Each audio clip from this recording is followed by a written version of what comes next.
달콤한 말씀, 행복한 하루.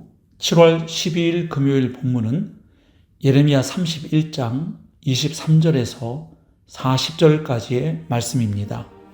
만군의 여호와 이스라엘의 하나님께서 이와 같이 말씀하시니라. 내가 그 사로잡힌 자를 돌아오게 할 때에 그들이 유다 땅과 그 성읍들에서 다시 이 말을 쓰리니 곧 의로운 처소요 거룩한 산이여 여호와께서 내게 복 주시기를 원하노라 할 것이며 유다와 그 모든 성읍의 농부와 양떼를 인도하는 자가 거기에 함께 살리니 이는 내가 그 피곤한 심령을 상쾌하게 하며 모든 연약한 심령을 만족하게 하였습니다. 하시기로 내가 깨어보니 내 잠이 달았더라. 여호와의 말씀이니라. 보라, 내가 사람의 시와 짐승의 시를 이스라엘 집과 유다 집에 뿌릴 날이 이르리니 깨어서 그들을 뿌리 뽑으며 무너뜨리며 전복하며 멸망시키며 괴롭게 하던 것과 같이 내가 깨어서 그들을 세우며 심으리라. 여호와의 말씀이니라. 그때에 그들이 말하기를 다시는 아버지가 신포도를 먹었으므로 아들들의 이가 시다 하지 아니하겠고 신포도를 먹는 자마다 그의 이가 신 것 같이 누구나 자기의 죄악으로 말미암아 죽으리라. 여호와의 말씀이니라. 보라, 날이 이르리니 내가 이스라엘 집과 유다 집에 새 언약을 맺으리라. 이 언약은 내가 그들의 조상들의 손을 잡고 애굽 땅에서 인도해 내던 날에 맺은 것과 같지 아니할 것은 내가 그들의 남편이 되었어도 그들이 내 언약을 깨뜨렸습니다. 그러나 그날 후에 내가 이스라엘 집과 맺을 언약은 이러하니 곧 내가 나의 법을 그들의 속에 두며 그들의 마음에 기록하여 나는 그들의 하나님이 되고 그들은 내 백성이 될 것이라. 그들이 다시는 각기 이웃과 형제를 가리켜 이르기를 너는 여호와를 알라 하지 아니하리니 이는 작은 자로부터 큰 자까지 다 나를 알기 때문이라. 내가 그들의 악행을 사하고 다시는 그 죄를 기억하지 아니하리라. 여호와의 말씀이니라. 여호와께서 이와 같이 말씀하셨느니라. 그는 해를 낮의 빛으로 주셨고 달과 별들을 밤의 빛으로 정하였고 바다를 뒤흔들어 그 파도로 소리치게 하나니 그의 이름은 만군의 여호와니라. 이 법도가 내 앞에서 패할진대 이스라엘 자손도 내 앞에서 끊어져 영원히 나라가 되지 못하리라. 여호와의 말씀이니라. 여호와께서 이와 같이 말씀하시니라. 위에 있는 하늘을 측량할 수 있으며 밑에 있는 땅의 기초를 탐지할 수 있다면 내가 이스라엘 자손이 행한 모든 일로 말미암아 그들을 다 버리리라. 여호와의 말씀이니라. 보라, 날이 이르리니 이 성은 하나넬 망대로부터 모퉁이 문에 이르기까지 여호와를 위하여 건축될 것이라. 여호와의 말씀이니라. 측량줄이 곧게 가렙 언덕 밑에 이르고 구하로 돌아 시체와 제의 모든 골짜기와 기드론 시내에 이르는 모든 고지 곧 동쪽 마문의 모퉁이에 이르기까지 여호와의 거룩한 곳이니라. 영원히 다시는 뽑거나 전복하지 못할 것이니라. 오늘 본문에는 하나님께서 유다와 이스라엘을 회복하시려는 목표가 무엇인지를 밝히시는 말씀이 기록되어 있습니다. 예레미야 29장까지 줄곧 심판을 선포했다면 30장부터는 분위기가 바뀌어서 구원과 회복을 말하고 있는데 31장의 경우 22절까지는 북이스라엘을 지칭하는 에브라임의 구원을 선언했습니다. 그런데 오늘 본문 23절부터 26절은 남유다의 구원에 대해 말합니다.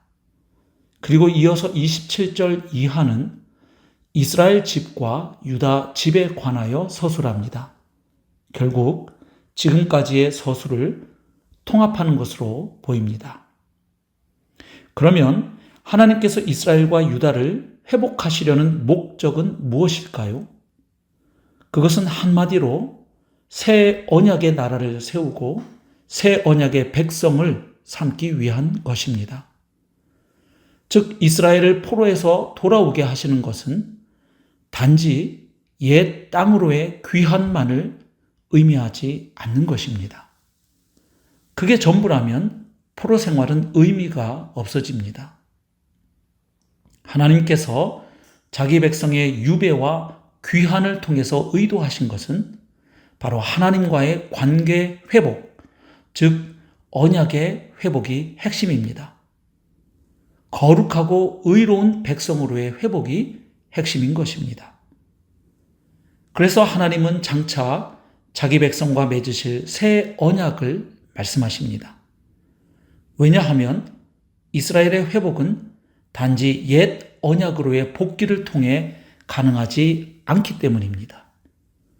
과거에 하나님의 은혜로 애굽의 종살이에서 해방된 이스라엘은 시내산에서 하나님과 언약을 맺었지만 거듭되는 불순종과 우상숭배로 언약을 이미 깨뜨려 버렸습니다. 시내산 언약을 맺을 때, 즉 옛 언약을 맺을 때 하나님은 하나님의 법을 돌판에 새겨서 주셨지만 이스라엘 백성은 그 법을 지키지 못했습니다. 왜냐하면 그들의 마음이 할례받지 못했기 때문입니다.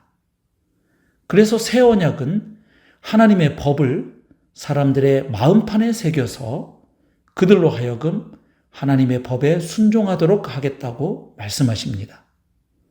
즉 하나님의 말씀을 준행하는 존재가 되게 하시겠다는 것입니다. 결국 새 언약은 단순히 재언약이 아니라 첫 언약이 의도했지만 실패했던 바를 이루게 하는 질적으로 새로운 언약이 될 것을 말씀하신 것입니다.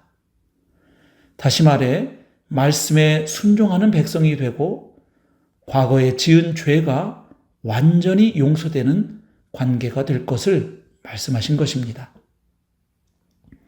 결국 언약을 깨뜨린 백성을 향한 심판이 혹독했던 만큼 자기 백성을 향한 하나님의 회복도 온전할 것을 보여주는 말씀입니다.